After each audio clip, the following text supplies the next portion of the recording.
I think what's the most unique part about the respiratory therapy program here at Salisbury is the fact that I was in the hospital by the second week in my program.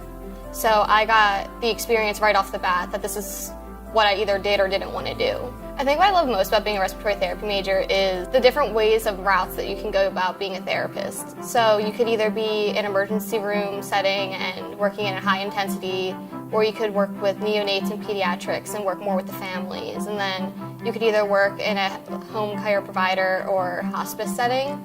So there's a bunch of different routes that you can go with it, and you kind of get a feel. And what's great about Salisbury's program is that they get you into all those different aspects. So you get a feel before you graduate what kind of therapist you'd want to focus on. So it's not just you're going to be a respiratory therapist. It's you have this opportunity, but you can be anything from it. And they encourage it. They're not just like, you have to do this. Like, you decided to go to school to be a respiratory therapist, and then that's it. The simulation center is actually really helpful. It's something that I didn't think we'd actually use that often, but they have the room set up as if you were in a hospital.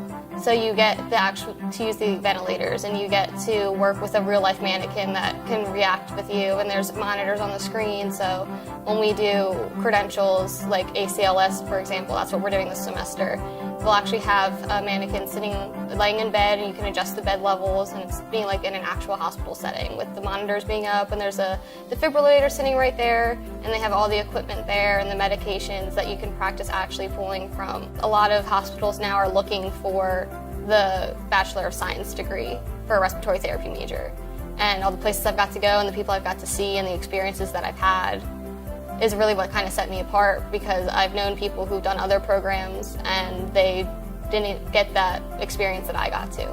Like, I've genuinely enjoyed being in this program, and it's kind of sad to see it end.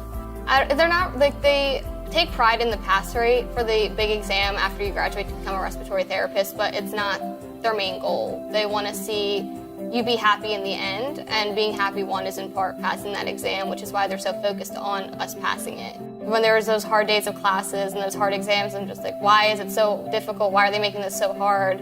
It's really just for the betterment of you as a person and for your profession and for this exam once you graduate.